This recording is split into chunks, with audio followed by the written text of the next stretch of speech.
দেশত আনলক হৈ গল আৰু স্কুল কলেজ পুনৰ ৰিঅপেন হল। এইটো ভাল কথা যে স্কুল কলেজ পুনৰ খুলিলে, কিন্তু এতিয়া কথা আহিল ছাত্ৰ ছাত্ৰীসকলে কেনেকৈ পুনৰ পঢ়া শুনাৰ প্ৰতি মন আনিব।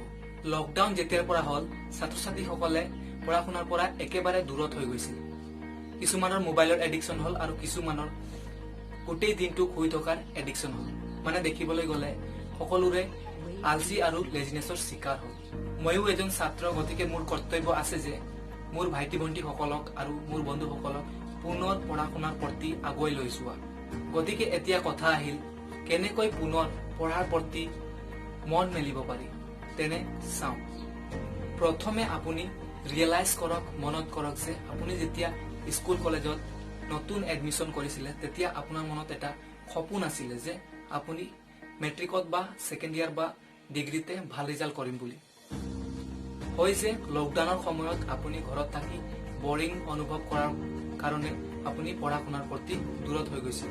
কিন্তু এতিয়া স্কুল কলেজ ৰিঅপেন হৈছে আৰু আপোনাকো ৰিচাৰ্জ হ'ব লাগিব। আপুনি শুই উঠিব লাগিব আৰু পঢ়াৰ প্ৰতি মনোযোগ দিব লাগিব। তেতিয়াহে সেই সপোন, সেই গলছ এচিভ কৰিব পাৰিব। দ্বিতীয়তে আপুনি মনত পেলাওক ঘৰৰ পৰিস্থিতিৰ কথা। আপুনি কেনেকুৱা ঘৰৰ পৰিস্থিতিত থাকে। আপুনি সদায় এখন সৰু মৰু এখন ভঙা চিঙা ঘৰতে সাধাৰণ মানুহৰ নিচিনা থাকিব বিচাৰে নেকি? আপুনি মনত পেলাওক আপোনাৰ মা দেউতাৰ কষ্টৰ কথা। আপোনাৰ মা দেউতাকে আপোনাৰ পঢ়া শুনাৰ কাৰণে কেনেধৰণে দিনে ৰাতিয়ে কাম কৰি আছে।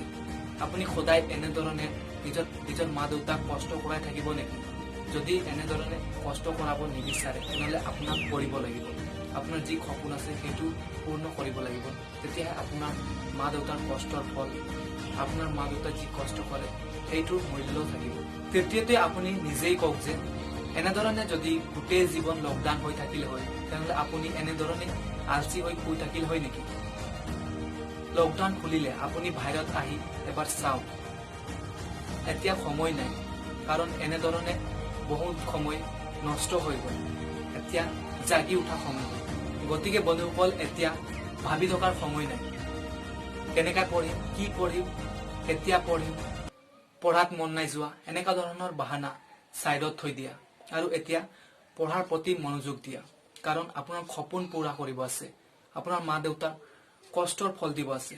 গতিকে আপুনি পঢ়া আৰু এটা কথা মনত ৰাখিব, আপোনাৰ বাহিৰে এই কাম কোনেও নোৱাৰে। জয় আই অসম।